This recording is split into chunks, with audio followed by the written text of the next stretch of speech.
Hello guys, welcome back to the channel. In today's video, I'm going to show you how to edit quick setting panel on Android phone, especially on Android 14. Okay, first of all, we can swipe down our screen to open the quick setting panel. And if you want to edit your quick setting panel, you just need to click on this pencil icon. And here you can edit the top quick setting panel, or you can also edit the full quick setting panel. And for example, I'm going to edit the full quick setting panel, so we can tap on this option, and here we can add or remove button from quick setting panel. And for example, I'm going to remove this multi-control button.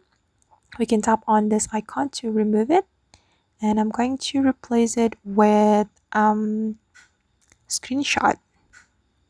Okay, and after we're done, we just need to click on the done option.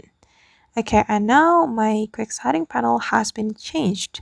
And if you want to edit the top quick setting panel, you just need to click on this option, and you just need to do the same step that I have told you before. Alright guys, and that's how we can edit quick setting panel on Android phone, especially on Android 14. I hope this tutorial will be useful for you. Thank you so much for watching, and see you in the next video.